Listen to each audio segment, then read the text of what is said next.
Hey guys, आप सभी का स्वागत है आपके अपने यूट्यूब चैनल पे। मैं हूं मुकुंद पाठक और आज हम इस वीडियो में कंटिन्यू कर रहे हैं प्रोबेबिलिटी डिस्ट्रीब्यूशन, जो कि 12th commerce science and arts का सिलेबस है। तो बेसिकली इससे पहले भी हमने प्रोबेबिलिटी डिस्ट्रीब्यूशंस के 8.1 और 8.2 के एक्सरसाइज को देखा और समझा।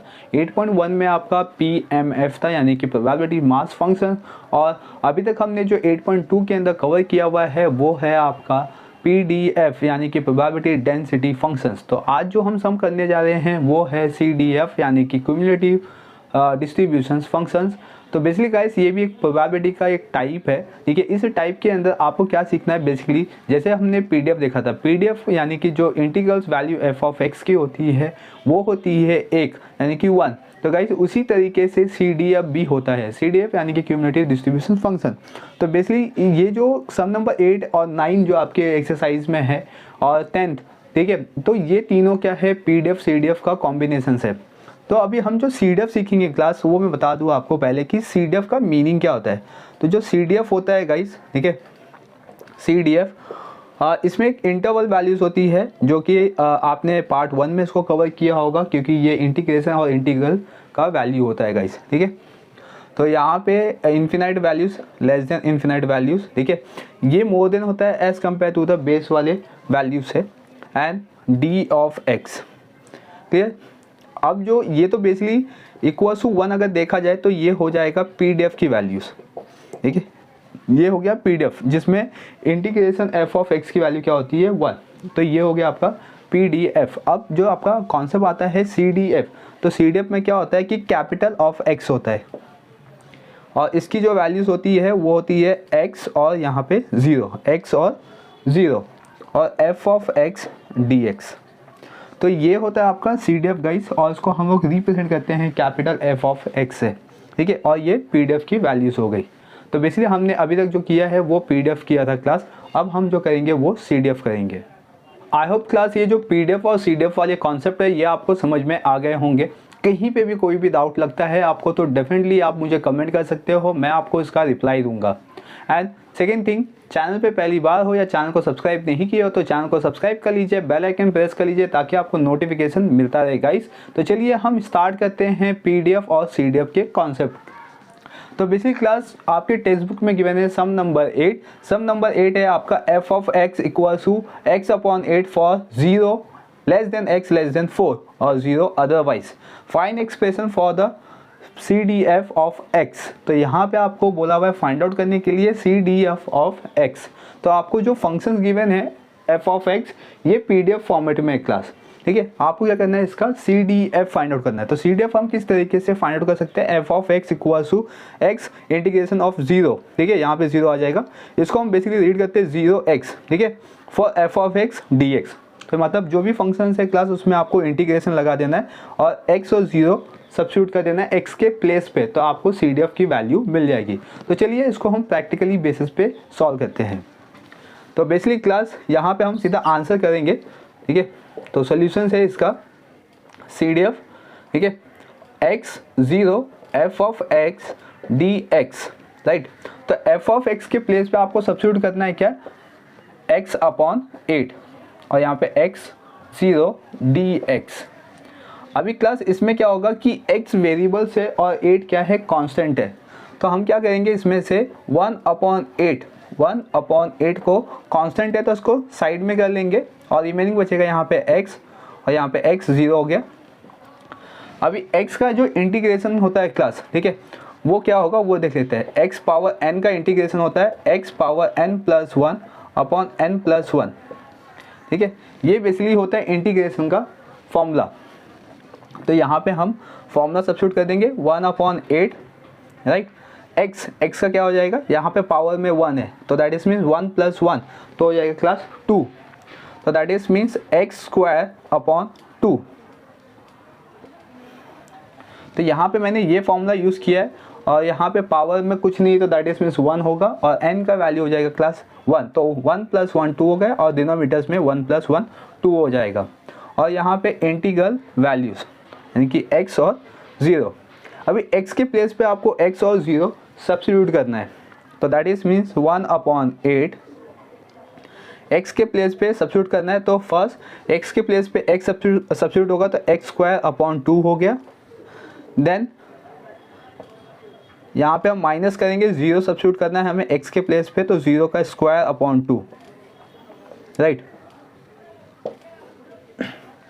तो क्लास अगर देखा जाए तो 0 स्क्वायर अपॉन 2 मतलब हो जाएगा 0, तो ये 0 की वैल्यू हम नहीं लिखेंगे तो बचेगा क्या अपने पास x स्क्वायर अपॉन 2, और इसका फिर मल्टीप्लाई कर देंगे हम तो x स्क्वायर अपॉन 8 2 ज़ा 16, तो दैट इज मीन्स मेरे पास वैल्यू आएगी x स्क्वायर अपॉन 16, राइट। तो ये हो गया CDF और इसका रेंज है class 0 less than x less than 4, ठीक है। तो ये CDF फंक्शंस हो गया।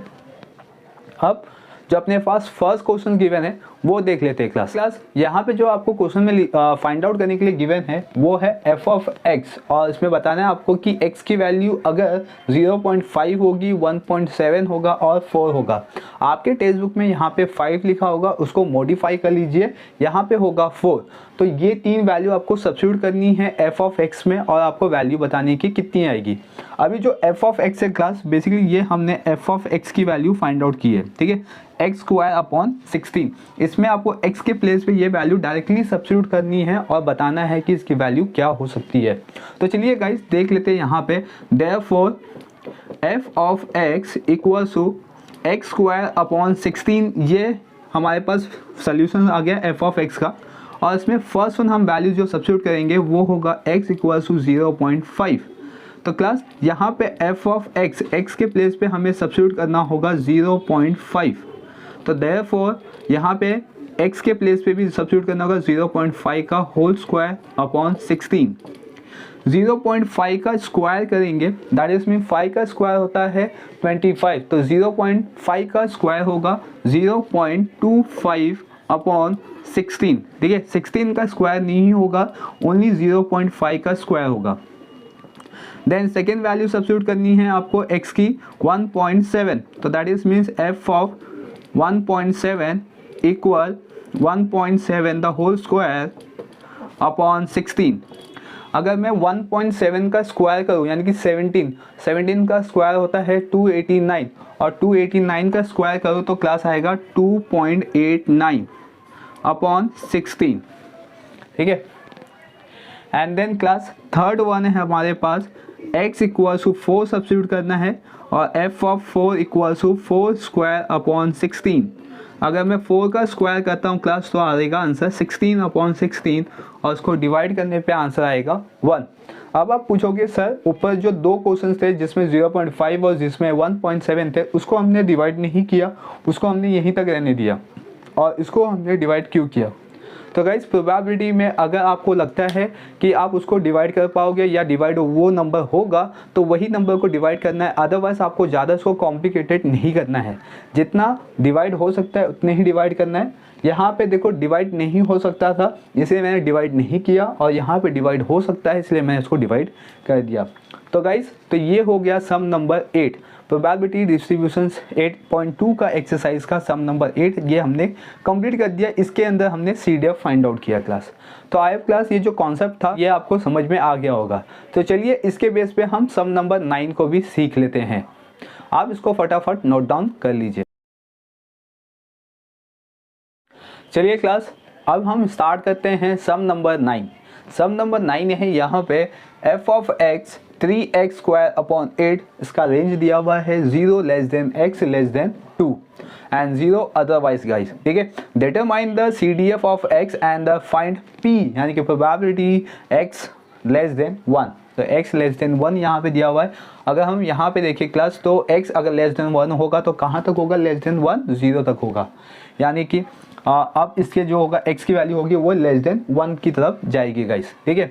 तो चलिए फर्स्ट वन आपको बोला हुआ है यहाँ पे जो फर्स्ट क्वेश्चन है वो फाइंड आउट करना है CDF। तो CDF किस तरीके से फाइंड आउट करेंगे ये अभी हमने सम नंबर 8 में सीख लिया।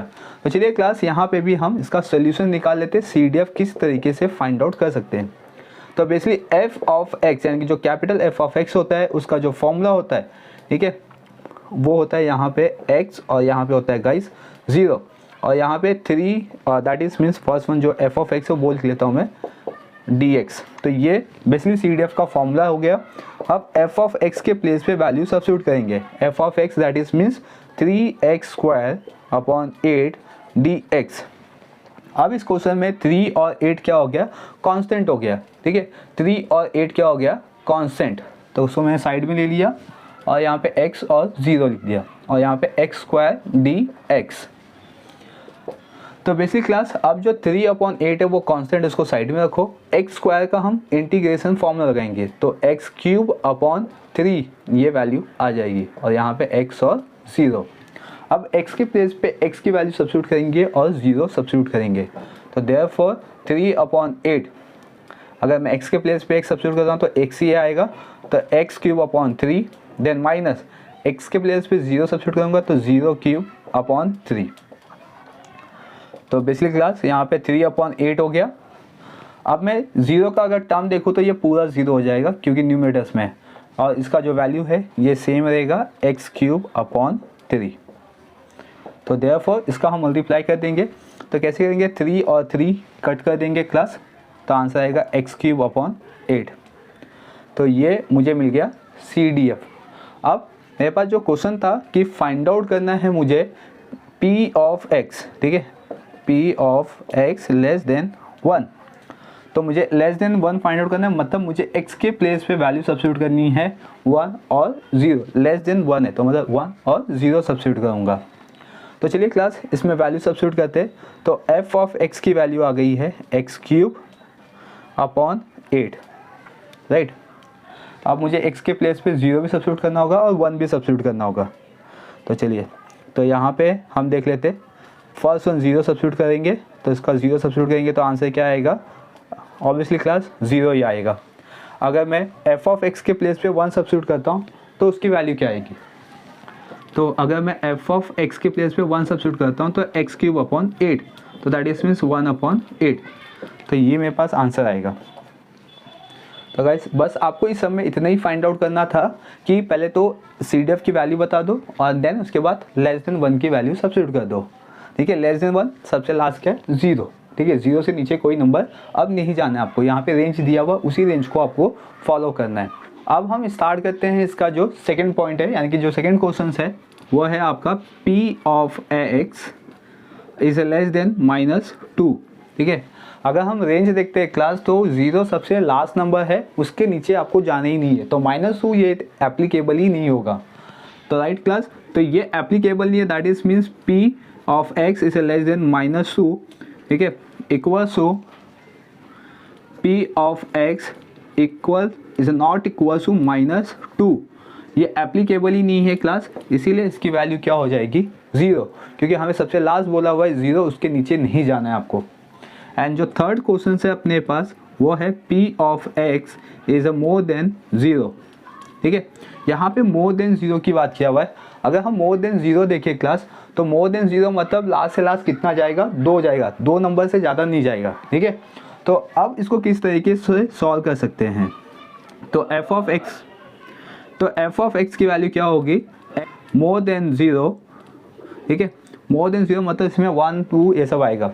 तो यहाँ पे क्लास लिखेंगे equal 1 minus P of x is less than equal to 0। ठीक है, अब इस तरीके भी से सॉल्व कर सकते हो। इसका मतलब होता है मोर देन और उसका मतलब होता है लेस देन इक्वल टू। तो क्लास यहाँ पे 1 माइनस, तो यहाँ पे जो f ऑफ x की वैल्यू होगी वो कहाँ तक जाएगी, 0 तक जाएगी क्लास। ठीक है, तो 1 माइनस f ऑफ 0, अगर हम f ऑफ 0 की बात करें तो आंसर होगा क्लास 0 एंड देन रिमेनिंग बचेगा 1। तो दैट इज मीन्स यहाँ पे जो क्वेश्चन नंबर थर्ड था कि P x of more than 0, तो इसकी वैल्यू हो सकती है 1। तो चलिए क्लास इसका फोर्थ पार्ट देख लेते हैं, आप उसको फटाफट पहले नोट डाउन कर लीजिए। देन क्लास अब जो इसके अंदर फोर्थ पार्ट है जो फाइंड आउट करना है वो आपको क्या है, P of 1 less than x less than 2। ठीक है, तो मतलब आपको जो f ऑफ x है उसके प्लेस पे 1 और 2 सब्स्टिट्यूट करना है। आप उसको 2 मेथड से सॉल्व कर सकते हो, दोनों का मेथड का सेम तरीका होगा और सेम आंसर होगा। मेथड क्या होगा क्लास वो देख लेते। अब आपको 1 और 2 दोनों सब्स्टिट्यूट करना है, तो इसका जो आंसर आएगा वो होगा f ऑफ x, x के प्लेस पे आपको 1 भी सब्स्टिट्यूट करना है और 2 भी सब्स्टिट्यूट करना है, ठीक है। तो देयरफॉर क्लास अगर हम देखा जाए तो बड़े में से हम छोटा माइनस करते हैं, तो मतलब f of 2 minus f of 1, clear. तो जो f ऑफ है तो उसकी जो वैल्यू आई है क्लास x क्यूब अपॉन 8, तो यहाँ पे सब्स्टिट्यूट करेंगे x क्यूब अपॉन 8, ये अपना ये f ऑफ x की वैल्यू।